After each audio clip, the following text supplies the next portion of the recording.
Voilà, je vous propose encore d'attendre une minute ou deux que tout le monde puisse joindre la réunion, se connecter. J'espère que vous m'entendez bien, que vous avez passé un bon congé. Voilà, je vous fais un peu la conversation, ça vous permet de régler le son, le volume.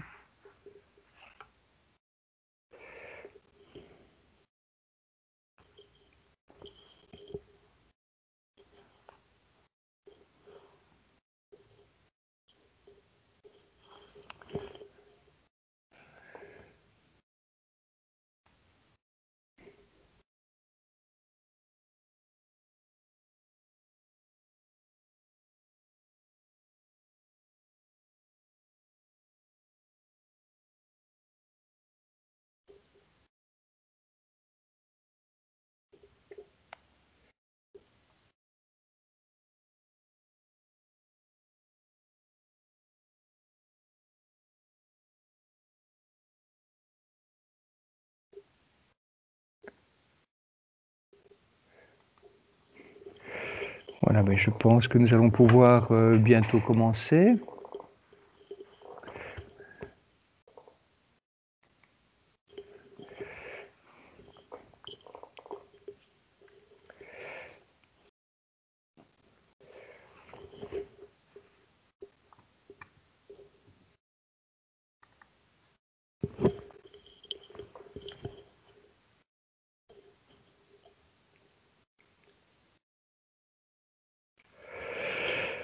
Voilà. Donc pour ce nouveau cours à distance, j'espère qu'on pourra bientôt se retrouver en classe.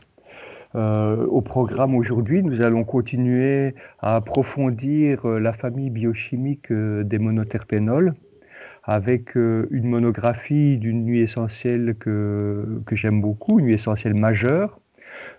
C'est la marjolaine à coquille. Vous verrez que c'est une nuit essentielle qui partage quelques points communs avec notamment l'huile essentielle de titri, Melaleuca alternifolia. Après la pause, nous étudierons un petit peu la toxicité et les risques liés aux huiles essentielles. Voilà. J'essaierai de vous donner des clés, vous verrez pourquoi. Il est nécessaire que vous vous impliquiez, vous vous investissiez, et notamment on va voir qu'il y a pas mal de publications qui sont contradictoires dans la littérature, et donc il vous sera nécessaire d'avoir des outils, d'avoir des armes pour pouvoir évaluer par vous-même les risques liés à l'utilisation des huiles essentielles.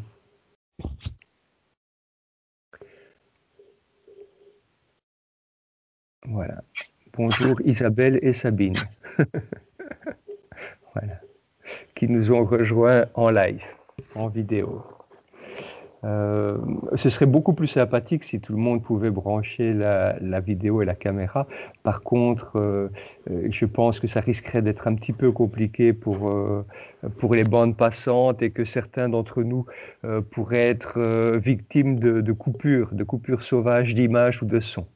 Donc voilà, on va, je pense, essayer de se passer des vidéos. Donc, avant de rentrer dans le vif du sujet, comme nous ne nous sommes pas vus depuis une semaine, je vous propose peut-être un bref petit rappel de la matière depuis le début de l'année. Donc, nous avons vu que grâce à la chlorophylle et à la lumière du soleil, la plante va mettre en place la photosynthèse. La photosynthèse permet la fabrication de précurseurs d'huile essentielle. Et la première famille biochimique qui va être fabriquée par la plante, ce sont les monoterpènes. D'ailleurs, dans l'histoire de l'évolution, les premiers arbres à fabriquer, ou les premières plantes à fabriquer des huiles essentielles sont des conifères. Et ils vont d'abord fabriquer quoi? Des monoterpènes principalement, de la térébenthine et des odeurs de pinène, etc. Voilà. Ça, c'est pour la première famille biochimique qui apparaît. Alors nous avons étudié deux grandes familles. On a étudié tout d'abord les agrumes. On a étudié les agrumes avec le citron, qui étaient plutôt toniques et qui présentait un principe actif remarquable qui était les coumarines, qui lui confèrent des propriétés fluidifiantes du sang, mais aussi un risque photosensibilisant. En caractérologie, le citron symbolisait l'enfant, mais l'enfant dans sa capacité d'éveil, sa curiosité et son dynamisme quasi inépuisable. On a étudié également la mandarine qui présentait un principe actif minoritaire remarquable qui était des composés azotés. Ces composés azotés lui conféraient des propriétés plutôt calmantes et sédatives pour le sommeil, entre autres. On a des propriétés assez semblables à celles du citron, c'est-à-dire antiseptiques, atmosphériques et digestives, mais moins forts, moins détoxifiants que le citron. Et en caractérologie, la mandarine représentait plutôt l'enfant dans ses besoins de très grande tendresse, de câlin, de rapprochement, etc. On a passé en revue assez rapidement d'autres agrumes, notamment des oranges, l'orange douce, qui est l'orange comestible, et puis l'orange amère. Ensuite, on s'est intéressé à la famille des conifères avec une huile essentielle particulière, le citron. Et là, on rentre vraiment dans les huiles essentielles qui sont majeures dans le sens où elles ont vraiment un spectre d'activité énorme. Le cyprès était actif sur la circulation sanguine, sur la toux et les bronches, évidemment comme antiseptique atmosphérique. Le cyprès allait avoir des activités sur la prostate, allait avoir des activités en cosmétique également, et sur la plupart des tissus, sur le vieillissement tissulaire, en tout cas, le vieillissement tissulaire, oui, d'à peu près tous les organes.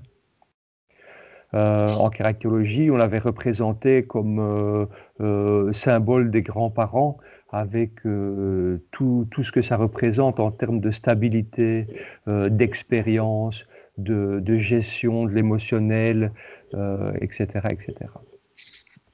La deuxième grande famille chimique que nous avons étudiée, après celle des monoterpènes, était la famille des phénols, avec une étude des huiles essentielles de la moins concentrée en phénol à la plus concentrée des phénols. Donc on s'est d'abord intéressé au thym. Le thym était surtout spécifique de tout ce qui était respiratoire, ORL, bronchopulmonaire, donc les otites, les sinusites, évidemment, tous les problèmes ORL, respiratoires, bronchopulmonaires, spécifiques des infections qui se déplacent. J'ai le nez bouché, puis ça tombe, j'ai mal à la gorge, et puis je tousse, etc. Et des infections qui récidivent, qui reviennent. Voilà, la personne qui va faire ces deux sinusites chaque année, etc. Voilà.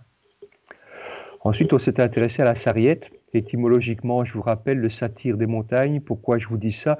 Pour se rappeler que son génie, c'est plutôt la sphère génito-urinaire, les maladies sexuellement transmissibles, les problèmes de cystite, les problèmes urinaires, les problèmes également intestinaux.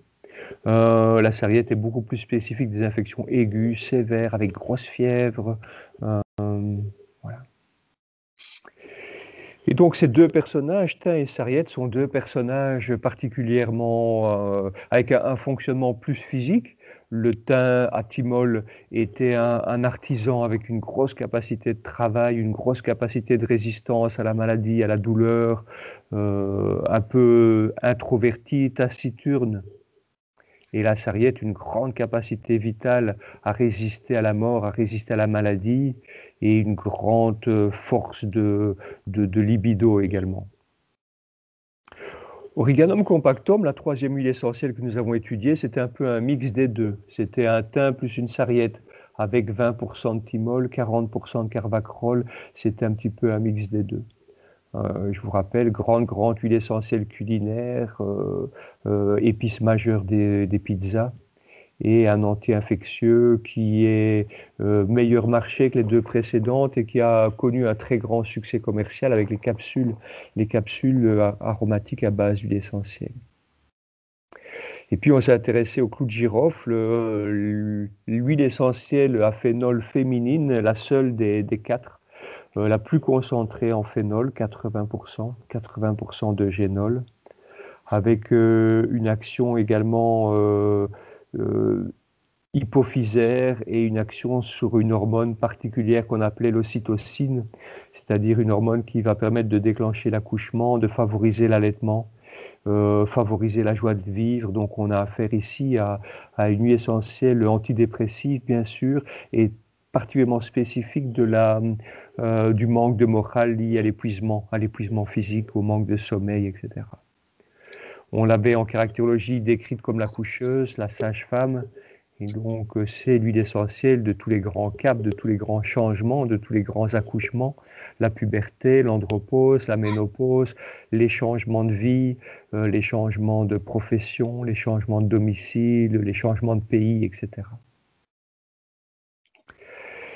Et puis les principales précautions d'emploi, c'était leur agressivité sur la peau et sur le foie, avec tout ce que ça implique dans les diffuseurs, chez les enfants, etc., en inhalation, entre autres, etc.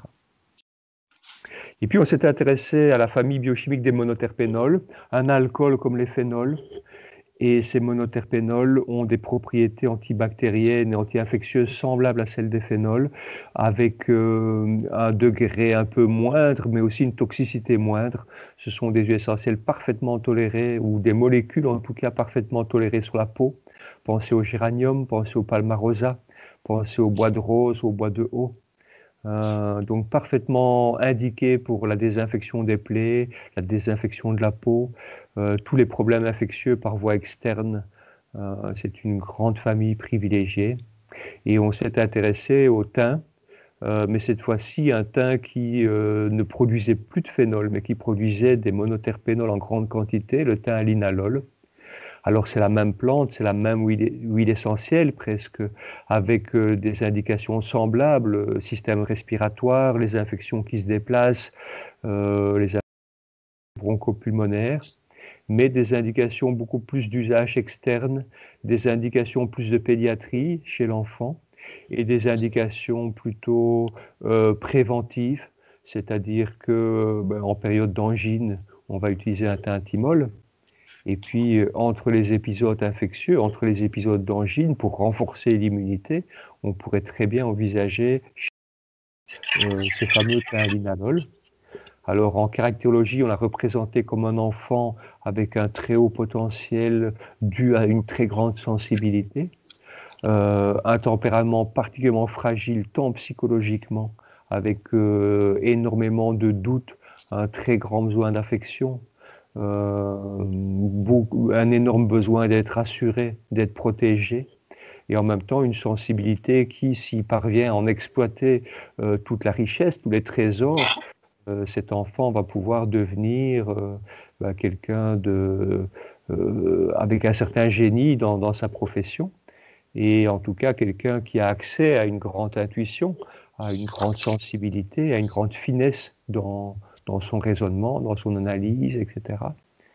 Donc on pouvait caractériser ces enfants comme des enfants, oui, à haut potentiel, des enfants peut-être, oui, avec un QI élevé et souvent d'énormes failles qui sont en échec scolaire, en échec ou en difficulté psychologique, en détresse psychologique, etc. Voilà. Et on peut voir chez pas mal d'enfants avec une forme d'autisme, notamment les formes d'autisme Asperger, de type Asperger, donc des caractérologies qui ressemblent fortement à la description qu'on a fait du thym linalol. Voilà. Donc voilà un petit peu un récapitulatif pendant quelques minutes de la matière pour essayer de fixer toutes ces huiles essentielles dans notre mémoire. Voilà. Nous sommes, je pense, à peu près tous là maintenant. Et donc, on va rentrer dans le vif du sujet, dans la matière. Donc, je vais procéder à un partage d'écran. Je vous demande quelques secondes.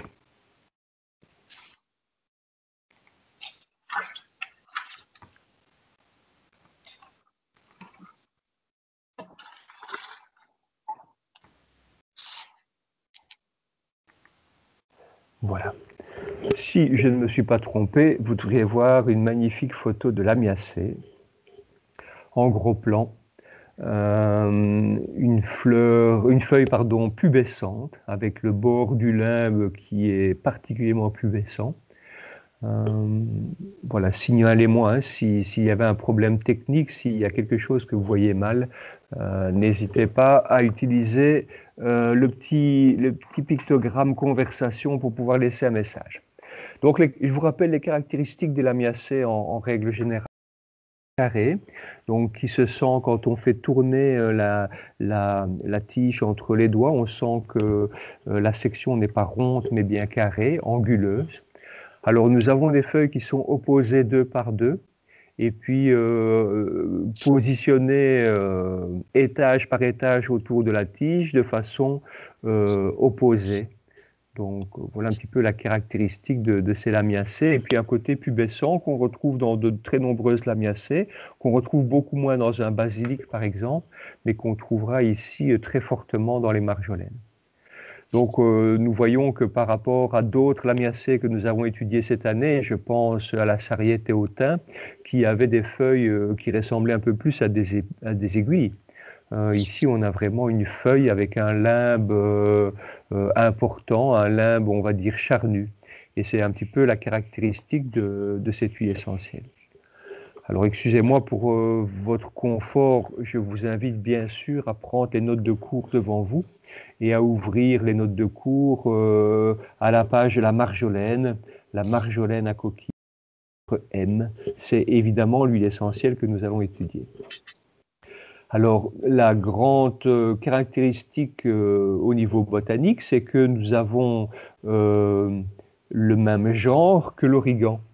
Donc, la marjolaine, si vous voyez son nom latin, c'est Origanum, comme Origanum compactum que nous avons déjà étudié, c'est Origanum majorana. Donc, dans le genre origan, Origanum en tout cas, nous avons en français des plantes qui ont une nature. Nous avons en français deux dénominations. Nous avons l'appellation origan et l'appellation marjolaine. Donc les origans et les marjolaines, botaniquement, sont regroupés dans le genre Origanum. Alors nous allons rencontrer ça de façon très forte aussi avec le genre Artemisia. Dans le genre Artemisia, nous allons retrouver toutes les armoises. Nous allons retrouver l'estragon, qui est un Artemisia également. Nous allons retrouver l'absinthe, nous allons retrouver le génépi. Et donc, on a dans un même genre Artemisia des plantes aussi différentes que les estragons et les armoises, entre autres. Voilà, je remercie Isabelle. Donc, la marjolaine est à la page 105 dans nos notes de cours. Donc, nous avons une difficulté d'abord botanique de ne pas confondre les origanums qui sont les marjolaines et les origanums qui sont les origans. Mais on va avoir une deuxième difficulté, c'est que nous avons plusieurs spécificités biochimiques de marjolaine. Donc il va falloir dans la dénomination botanique être vraiment très rigoureux et très précis.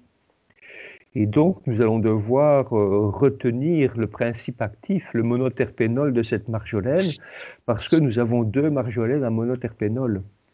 Nous avons une marjolaine à thuyanol, thuyanol comme le thuya que vous connaissez probablement dans vos jardins, qui ressemble un peu au sapin, mais plutôt au cyprès, avec des écailles un petit peu comme les cyprès. Donc ce fameux thuya donne de thuyène, de thuyanol, et donc on a une marjolaine à thuyanol, qui n'est pas celle que nous étudions aujourd'hui. Aujourd'hui, nous étudions une marjolaine qui contient le même principe actif que le titri. Le titri que certes beaucoup d'entre vous ont probablement déjà utilisé, c'est une des huiles essentielles les plus à la mode, les plus connues. Et donc le principe actif, c'est le terpinéol. Alors, le terpinéol, ça vient de terpène. On a dans les terpènes une des premières molécules à apparaître, qui est le terpinène. Le terpinène, on le retrouve dans la térébenthine, et c'est probablement, il y a un apparentement étymologique, la térébenthine, c'est turpentine en anglais, et on a notamment du terpinène, et quand un alcool vient se mettre sur ce terpinène, on appelle ça le terpinéol. Alors il y a beaucoup de terpinéol, bien sûr, puisqu'il y a 10 carbones, l'alcool il peut se mettre sur différents carbones. Et donc il y a un petit chiffre également accolé à la molécule qui, le chiffre correspond au numéro du carbone. Les carbones sont numérotés de 1 à 10 dans la molécule, et donc ici la fonction alcool est sur le carbone numéro 4. Donc la marjolaine que nous étudions est Origanum majoranum à terpinéol 4. Voilà. Ça, c'est l'identification correcte. Et ça va être particulièrement important parce que vous avez une marjolaine également qui contient du carvacrol comme l'origan et qui va présenter les mêmes risques que l'origan. Alors que la marjolaine ne présente à coquille, celle que nous étudions aujourd'hui, à terpinéol 4, est une huile essentielle qui peut être utilisée chez l'enfant en pédiatrie et qui ne présente aucun risque toxicologique, en tout cas aucun des risques toxicologiques des phénols. Vous voyez ?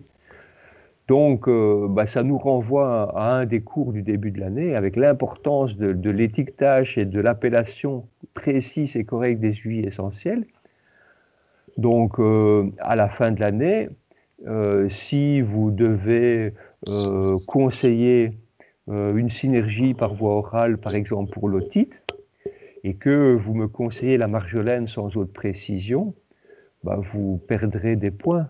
Parce que avec votre conseil, je risque des effets secondaires, je risque une toxicité, je risque des accidents. Si j'achète une marjolaine et que je tombe sur une marjolaine à phénol dans mon magasin et que je l'utilise en friction autour de l'oreille, je peux brûler la peau, bien sûr. Voilà. D'où l'importance de la dénomination exacte. Donc, voilà, on en revient un petit peu au schéma que vous avez devant vous. Donc, aux photographies que vous avez devant vous. Donc là, c'est vraiment typiquement la marjolaine. Elle peut être confondue avec certaines menthes. Il y a un apparentement, ça ressemble très fortement à différentes menthes. Peut-être que le bord du limbe est d'un peu moins découpé. Et puis dans de nombreuses menthes, on va retrouver la tige rougeâtre et des nuances rougeâtres dans les feuilles. Pas toutes bien sûr, mais voilà un petit peu pour la description de cette marjolaine. Elle se plaît chez nous, elle pousse facilement au jardin. Elle est moins ligneuse que d'autres lamiacées, donc je vais dire la tige est relativement tendre et elle ne va pas facilement faire du bois. Elle ne va pas rester sèche tout l'hiver, elle ne va pas rester et traverser tout l'hiver sèche comme on pourrait avoir avec les origans, entre autres. Voilà. Et donc on voit ces inflorescences qui forment des petites boules. Ces petites boules nous rappellent, donc les fleurs sont regroupées en forme d'épi. Et ça nous rappelle un petit peu les épis de lavande, vous voyez. Donc on a des inflorescences qui sont dans les lavandes regroupées aussi sous forme d'épis, avec des fleurs qui ressemblent pas mal, si ce n'est que sur la marjolaine, elles seront plutôt blanches, avec un tirant vers le rose ou vers le bleuté, mais fort clair, alors que dans la lavande, le bleu est très prononcé, tirant sur le violet, bien sûr. Et donc là, vous voyez ces boules qui donnent ce nom français de coquille. La marjolaine à coquille, le nom vient de ces petites formations botaniques que l'on retrouve sur la plante. Voilà. Et donc on retrouve là les épis que j'évoquais tout à l'heure en comparant aux épis de lavande. Là, on est vraiment sur la marjolaine qui pousse en Égypte, avec ces inflorescences très particulières qui donnent le nom de coquille à la marjolaine à coquille. Voilà.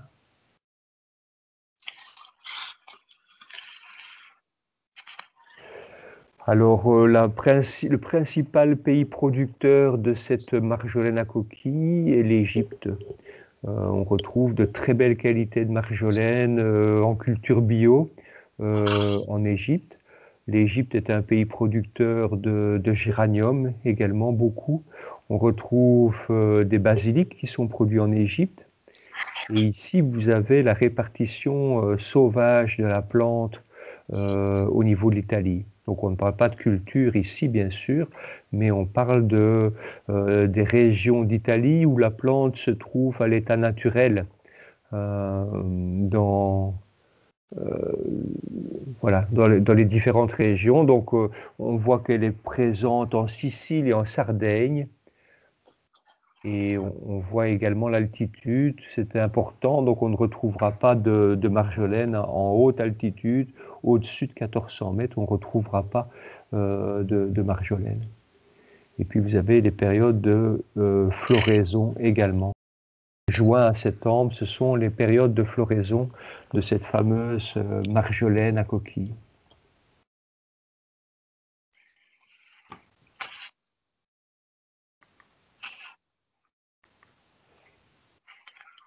Voilà. J'ai a priori repris l'image, repris la caméra.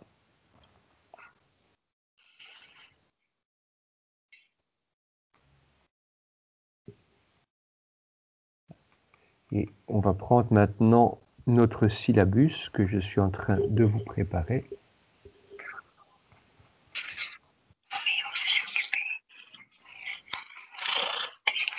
Voilà. Et je vais à nouveau vous partager cet écran. Voilà. Donc a priori, vous devriez avoir le triangle de la marjolaine à coquille. Donc dites-vous bien que ces caractéristiques chimiques ne concernent évidemment que la spécificité biochimique que nous étudions cette année, qui est celle à terpinéol 4. Vous trouverez parfois également le nom de la molécule avec le nom du monoterpène. Vous n'avez pas le triangle? Voilà, exact, excusez-moi. Voilà. Cette fois-ci, ça y est, merci Isabelle. Donc, voilà, le terpinéol 4, vous pourriez parfois être déstabilisé parce que sur l'étiquette ou dans la littérature, vous trouverez parfois cette molécule sous d'autres noms. Donc on utilise parfois le nom du monoterpène, terpinène, un petit tiret, la lettre 4, un petit tiret et ol. Donc vous voyez probablement mon curseur sur votre écran. Donc les fameux terpinènes sont présents dans l'huile essentielle, bien sûr, sous une forme gamma, sous une forme alpha. Donc ce sont ces molécules de terpinène qui vont donner naissance au terpinéol que vous voyez dans le titre ici, terpinéol 4. On a deux grandes familles biochimiques qui sont représentées, les monoterpénols et les monoterpènes. Le principe actif majoritaire, c'est un monoterpénol. Mais si on somme, si on additionne tous les monoterpénols et si on additionne tous les monoterpènes, bah, en termes de quantité, il est probable que nous ayons un petit peu plus de monoterpènes que de monoterpénols dans l'huile essentielle. Par contre, quand vous remplissez votre tableau, vous allez marquer en principe actif majoritaire les monoterpénols. Pourquoi? Parce que la molécule majoritaire est le terpinéol 4. Et parce que ce sont les molécules qui vont être les plus importantes du point de vue des propriétés thérapeutiques de cette huile essentielle. Alors nous remarquons qu'il y a d'autres familles que nous n'avons pas encore étudiées, des esters en petite quantité. Les sesquiterpènes, je vous rappelle, ce sont des anti-inflammatoires que l'on retrouve en petite quantité dans toutes les herbes de Provence et dans toutes ces huiles essentielles de la famille des Lamiacées.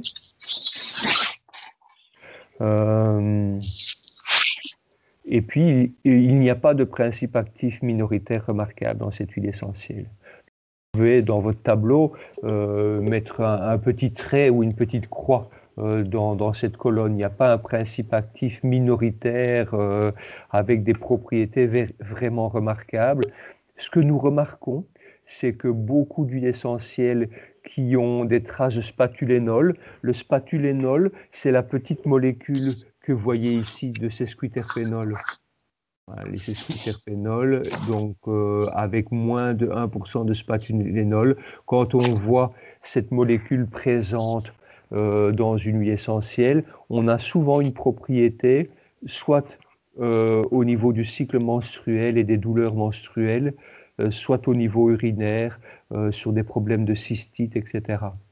dans le cadre de cette marjolaine. C'est probablement la principale huile essentielle qui pourrait justifier les propriétés remarquables qu'elle a sur les douleurs menstruelles de la jeune fille en application sur le bas-ventre. Voilà. Ça, plus une énorme dimension informative et qui est liée à la caractérologie, bien sûr.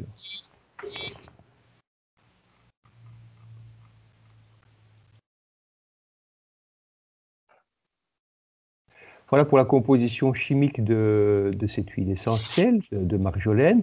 Les propriétés principales de l'huile essentielle,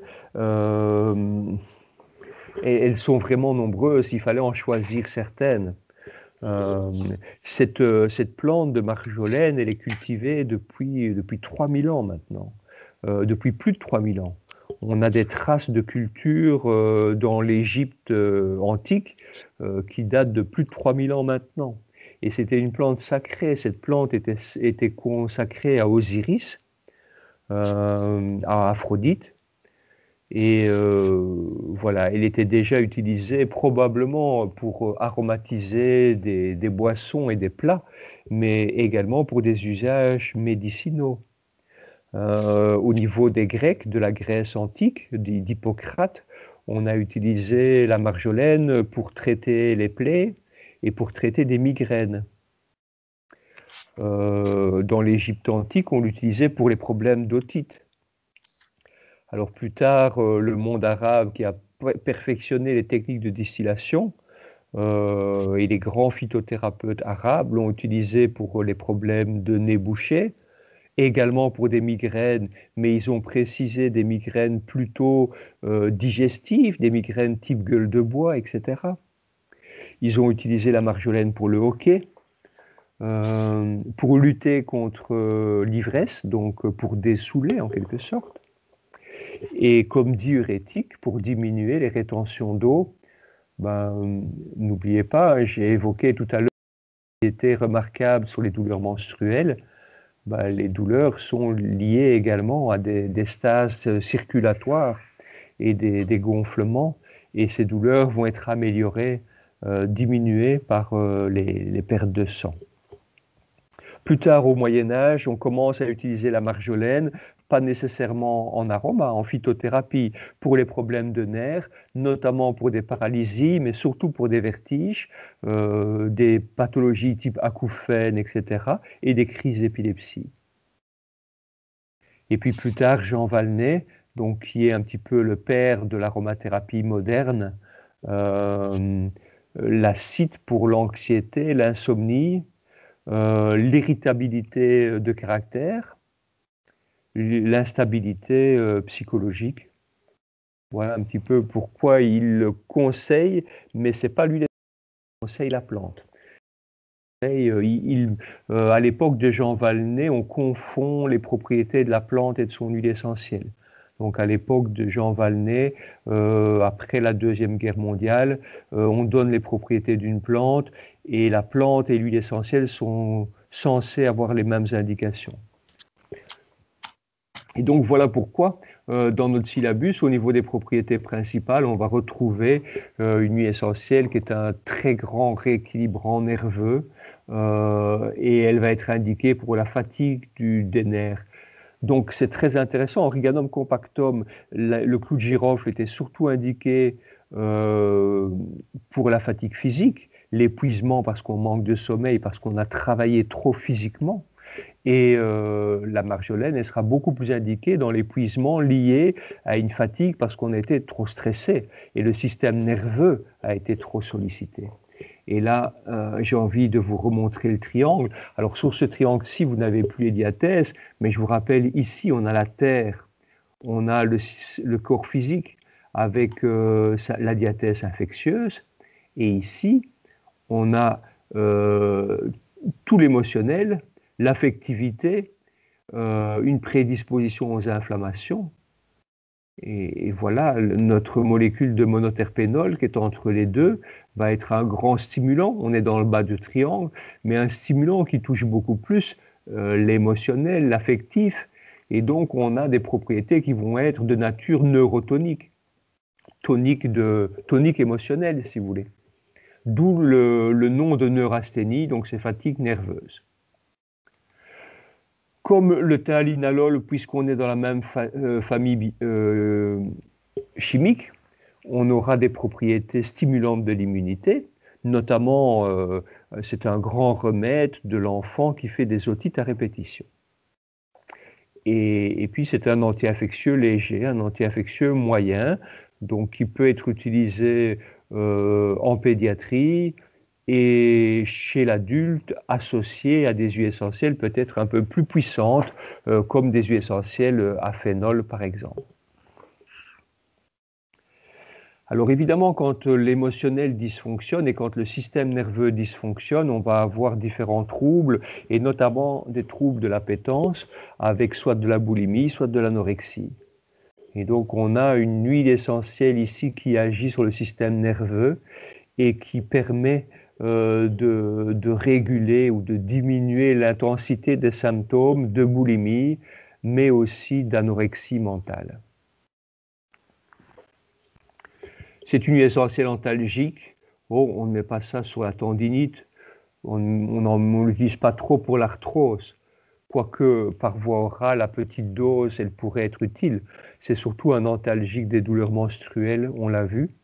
Et puis des propriétés anti-inflammatoires, mais comme son génie est quand même l'immunité, on va retrouver des inflammations plutôt de l'arbre respiratoire. Donc les inflammations en médecine sont généralement des pathologies qui portent le nom de l'organe et qui est terminé par ite. Donc au niveau urinaire, on aura la cystite, au niveau du tendon, on aura la tendinite, au niveau du foie, on aura l'hépatite, mais le génie de l'origan, c'est plutôt le système respiratoire. Donc ce sont les inflammations et les douleurs, sinusite, otite, bronchite, rhinite, trachéite, pharyngite, laryngite, etc. Donc c'est un anti-inflammatoire, mais beaucoup plus spécifique de l'arbre respiratoire et beaucoup moins intéressant, évidemment, sur les articulations, bien sûr.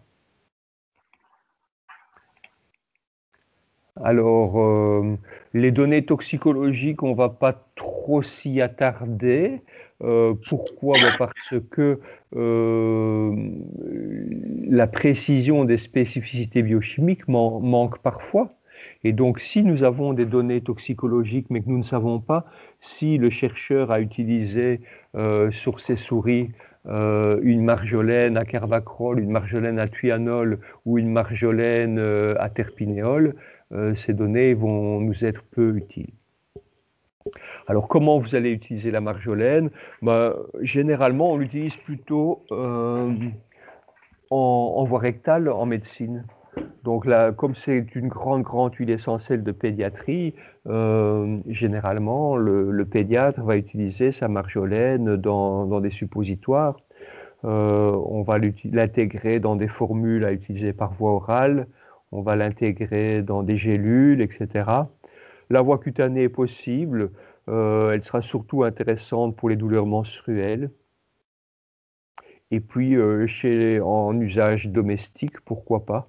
On va l'utiliser, je vais dire, en application autour de l'oreille pour l'otite de l'enfant, par exemple. Ça, c'est une belle indication.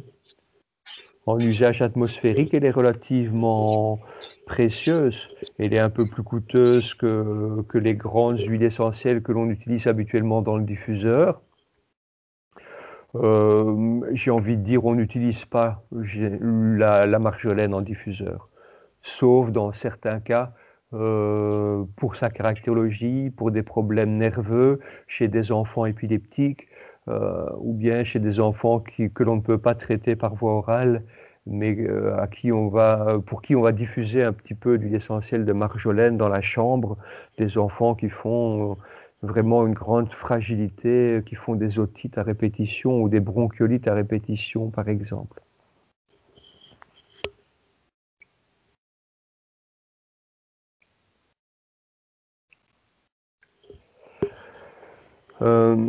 C'est une huile essentielle qui, quand l'enfant ou l'adulte ne présente pas d'allergie, de risque allergique, ne présente pas de toxicité. Elle est très facile à utiliser. C'est pour ça que nous, on a vu des prescriptions passer dès 3 mois en suppositoire. Évidemment, c'est encadré par un pédiatre, c'est réalisé par un pharmacien, etc. Je ne vous conseille pas de l'utiliser à cet âge-là, mais c'est pour vous signaler et vous indiquer que cette huile essentielle ne présente pas de risque toxique particulier. On sera juste prudent sur la peau quand on a affaire à un enfant qui a une peau atopique ou qui est particulièrement allergique à de nombreux produits. L'odeur est particulière, oui, en effet. C'est une odeur un petit peu inhabituelle qui va rappeler un petit peu l'odeur du titri, mais si on veut les comparer, puisque elles ont un principe actif majoritaire identique, la marjolaine est tellement plus fine, tellement plus subtile que l'huile essentielle de titri. Elle est malgré tout douce et tout à fait agréable. Alors, on a pu montrer une influence œstrogénique sur cette huile essentielle, mais il s'agissait d'empoisonnement, des doses qui ont été données aux rongeurs, qui seraient des doses que l'on n'utiliserait qu'en cas de tentative de suicide, des doses qui correspondent à, à une dizaine de flacons pour un adulte. Mais aux doses auxquelles on prend habituellement l'huile essentielle, on n'a pas d'action sur le système des œstrogènes. Ce qu'il faut vraiment prendre garde, ben, je l'évoquais tout à l'heure, donc je vous le rappelle, quand vous utilisez la marjolaine dans vos conseils, soyez très précis dans l'identification de votre produit, parce que certaines marjolaines sont tout à fait contre-indiquées chez l'enfant, parce qu'elles contiennent des phénols. Ah, je suis désolé, ça n'a pas duré longtemps, mais je n'ai pas la possibilité de couper la ligne. Voilà. Bon, on a droit au répondeur.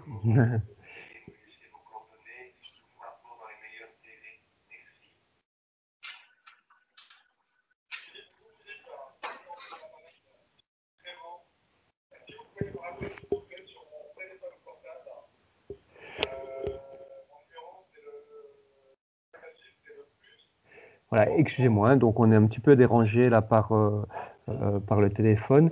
Donc quelques exemples d'utilisation à la maison de la marjolaine.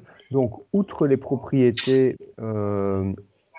anti-infectieuses et immunostimulantes de cette huile essentielle, la marjolaine est connue pour de grandes propriétés de gastralgie. Donc, un des génies thérapeutiques de cette huile essentielle, c'est d'être particulièrement indiqué dans les terrains à ulcères de l'estomac. Donc, une personne qui est nerveuse, bien sûr, hein, vous avez vu, c'est une de ces indications, la neurasthénie. Donc, nous avons affaire à une huile essentielle apaisante du système nerveux et en même temps antalgique de l'estomac. Donc, voilà une de ces indications possibles. Alors, ici, le conseil que vous avez dans les notes de cours, c'est un conseil, c'est une posologie maximale. La posologie maximale, c'est de prendre une goutte de marjolaine. On l'associe généralement avec une goutte d'un très grand antalgique stomacal également, qui est le basilic tropical. C'est le basilic qui est décrit dans le syllabus que vous avez. Et donc, ça fait une goutte de chaque, 2 gouttes d'huile essentielle par prise, et on prendra une prise à maximum 3 prises par jour. Voilà. Donc ça, c'est une des grandes indications de la marjolaine. Une autre huile essentielle, si vous ne souhaitez pas prendre de basilic, qui est un petit peu difficile à prendre par voie orale, vous avez une alternative avec le gingembre. Le gingembre est également une grande huile essentielle de douleur à l'estomac. Une autre indication de cette marjolaine, c'est une bronchite, mais une bronchite de nature allergique, avec des formes un petit peu asthmatiques, et donc des apnées, des troubles, des dyspnées plus exactement, des difficultés à reprendre son souffle et des quintes de toux avec des spasmes et des suspensions de la respiration. Voilà. Alors, vous pouvez faire un petit mélange. Évidemment, vous prendrez pas, vous avez compris, on l'a déjà évoqué plusieurs fois ensemble, vous ne prendrez bien sûr pas 4 gouttes d'huile essentielle en une fois. Vous n'allez pas prendre 4 gouttes d'huile essentielle 4 fois par jour. Ça vous ferait 16 gouttes d'huile essentielle. C'est pas impossible, mais c'est vraiment beaucoup. Donc, je vous conseille de faire le mélange dans une bouteille. Vous allez mettre par exemple 20 gouttes de chaque dans une petite bouteille propre. Et vous prendrez 2 gouttes du mélange 3 fois à 4 fois par jour. Vous pouvez aller dans les cas vraiment aigus, les cas les plus violents. Vous pourriez aller jusqu'à 5 voire 6 fois par jour, mais surtout pas dépasser les 12 gouttes par jour. Voilà. Alors on associe quel type d'huile essentielle? Vous avez le myrte rouge est un très grand antitussif. Donc c'est tout à fait possible de l'utiliser chez un enfant. Évidemment, il ne faudra pas prendre les mêmes posologies, bien sûr. Vous pouvez faire le même mélange avec le myrte, le ravinsara et le romarin cinéole. Vous donnerez seulement une goutte du mélange en fonction de l'âge. J'ai envie de dire à partir de 6 ans, hein, quand l'enfant est en première primaire. Et en fonction de son âge et son poids, vous pourrez donner une goutte 3 fois par jour généralement. Voilà, voilà un autre exemple d'utilisation de cette marjolaine à coquille à la maison. Alors vous voyez, ces indications sont multiples. Dysménorrhée, donc dysménorrhée sont les douleurs menstruelles. À tout âge bien sûr, mais le génie thérapeutique de cette huile essentielle, c'est plutôt la puberté. Donc c'est plutôt les dysménorrhées des premières règles, des premiers cycles, des violentes douleurs. Alors voilà, vous avez la possibilité de l'associer soit par voie orale, voire de l'utiliser en usage local. En usage local, je conseillerais peut-être de l'utiliser en association avec la lavande aspic. Et peut-être un peu de menthe, qui est un très grand antalgique également. Et par voie orale, on va l'associer avec une sauge, soit la sauge sclarée chez la jeune fille, soit la sauge officinale chez la femme. Et on peut également l'associer avec une huile essentielle que nous ne verrons pas cette année-ci, qui est la coriandre.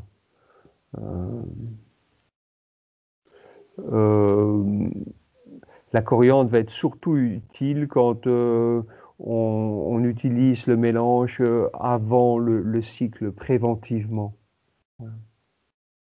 Donc on a ici une très bonne action régulatrice parce que la sauge a plutôt une action sur les œstrogènes, alors que la coriandre a plutôt une action sur la progestérone.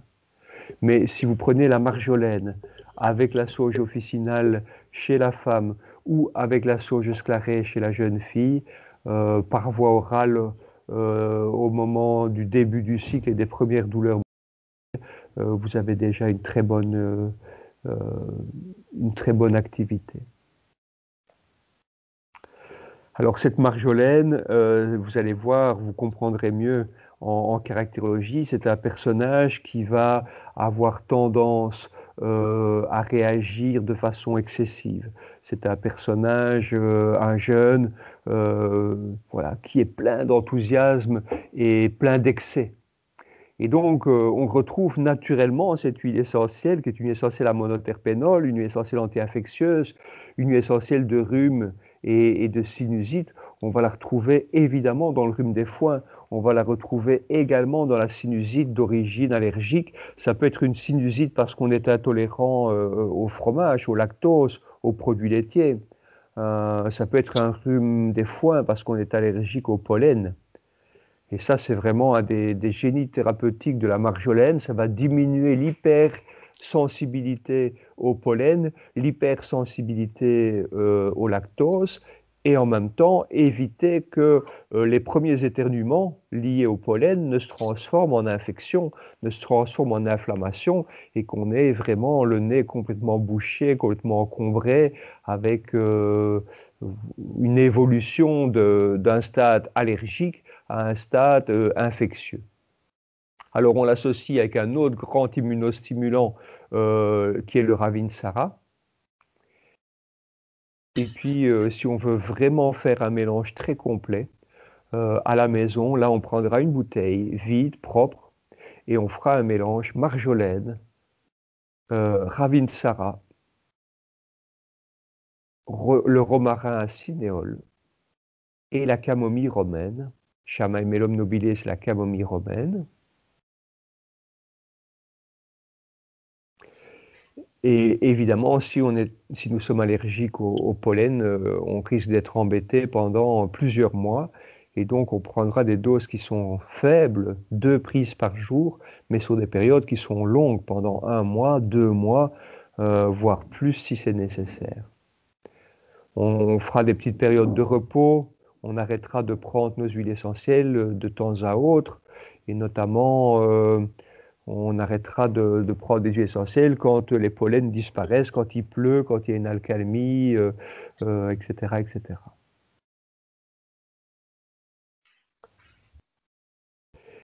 Psychologique, il est possible à la maison d'utiliser également toutes les ressources de cette marjolaine à coquille.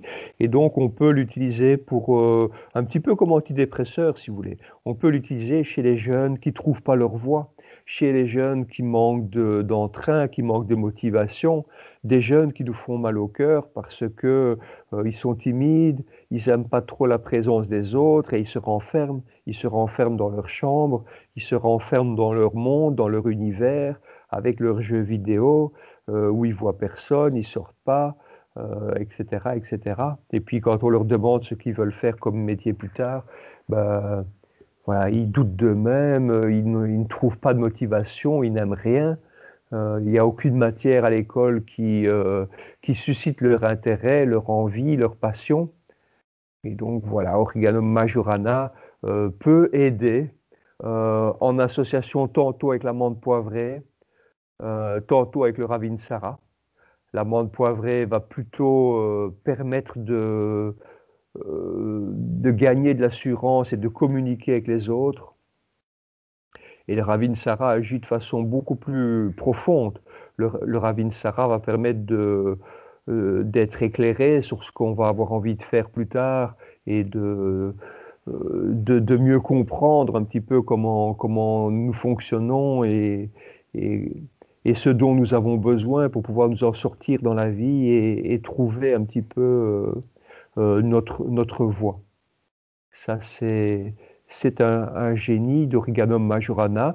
Vous verrez avec la caractérologie qu'on peut lui trouver, bien sûr, encore d'autres indications.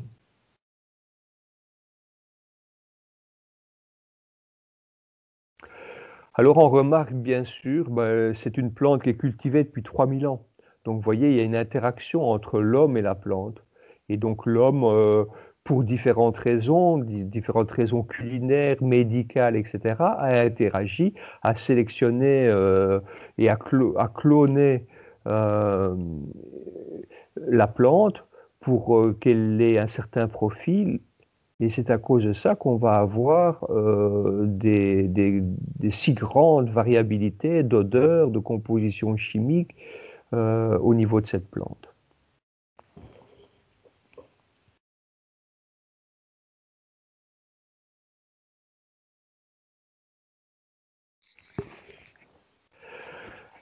Alors, voilà, on la retrouve tout autour du bassin méditerranéen, cette marjolaine. Vous la trouverez également en Afrique du Nord, vous allez la retrouver en Tunisie, vous allez la retrouver en Algérie, vous allez la retrouver au Maroc. On va la retrouver évidemment en Égypte, là où elle est cultivée, mais on va la retrouver du côté européen, dans tous les pays de l'Est également. Voilà un petit peu la région et le biotope. Donc c'est un peu une raison pour laquelle je vais avoir personnellement une affinité plus grande avec cette huile essentielle qu'avec le titri. Le titri qui est originaire de l'hémisphère sud, qui est originaire d'Australie, qui est une plante qui n'est pas du tout de nos contrées. Et donc avec de mêmes principes actifs, une composition chimique qui pourrait se rapprocher et être évocatrice de celle du titri, nous avons une plante qui est bien de chez nous et qui va être beaucoup plus adaptée à notre mentalité, à notre tempérament, à notre terrain, à nos microbes. Et, et j'ai envie de dire que l'intérêt thérapeutique de ces deux huiles essentielles est inversement proportionnel à leur succès. C'est-à-dire que l'Australie a énormément investi en communication, en publication scientifique, en travaux universitaires, en thèse, doctorat, etc., pour mettre son huile essentielle en avant. Mais quand nous avons des médecins ou des prescripteurs qui évaluent et recherchent les huiles essentielles les plus actives sur nos microbes, sur des cystites qui résistent, etc., ben on s'aperçoit, c'est une technique que j'évoquerai avec vous plus tard, mais certains d'entre vous en ont déjà entendu parler, ce sont les fameux aromatogrammes. Donc on va prélever par exemple des microbes dans un petit prélèvement d'urine, on les met en culture dans une boîte de pétri sur un substrat nutritif qu'on appelle une gélose. Et quand le germe s'est bien développé, on regarde quelles sont les huiles essentielles qui peuvent tuer ou éradiquer ou en tout cas inhiber le germe en question. Et on s'aperçoit que ben, souvent, la marjolaine s'avère plus efficace que le titri. Et donc, c'est pour ça que je dis que l'efficacité de cette huile essentielle est souvent inversement proportionnelle à la publicité qu'on peut faire autour d'une plante comme le titri. D'autre part, le titri n'est produit qu'à très très grande échelle et donc on a industrialisé la production de titri. J'aurai l'occasion de vous en reparler, de vous montrer des photos. Avec la marjolaine, nous avons des cultures qui sont plus à échelle humaine. Ce sont des productions de petite taille. On est plus dans l'artisanat, alors que dans la production de titri, on a vraiment affaire à des grosses productions industrielles. Alors, quelles sont les propriétés prouvées de cette huile essentielle, de l'huile essentielle de marjolaine à coquille? On a des propriétés antispasmodiques. Alors, cette action antispasmodique sera surtout présente sur la toux, les problèmes de toux et les problèmes de spasmes douloureux au niveau du bassin au moment des règles. Alors, on a prouvé évidemment des propriétés antibactériennes, hein, je l'évoquais, et notamment la marjolaine à coquille a montré une activité sur le staphylocoque doré qui résistait aux antiseptiques hospitaliers. Donc, ce que l'on appelle le MRSA. Ceux qui sont coutumiers ou qui travaillent en milieu hospitalier connaissent très bien ce terme. Donc, c'était un des principaux problèmes, enjeux sanitaires majeurs des interventions chirurgicales, c'est que quand le germe va pénétrer dans l'organisme au profit d'une plaie chirurgicale, il est vraiment très difficile à éradiquer parce qu'il résiste à la plupart des antibiotiques. Et donc cette marjolaine à coquille s'est avérée efficace là où les antiseptiques et les antibiotiques ne l'étaient pas sur ce fameux staphylocoque doré résistant. Alors vous avez des activités sur de nombreux autres germes, des streptocoques, donc notamment on les retrouve dans les boutons d'acné, des pseudomonas, et notamment on va les retrouver dans certains problèmes pulmonaires, et puis on va les retrouver sur des germes spécifiques de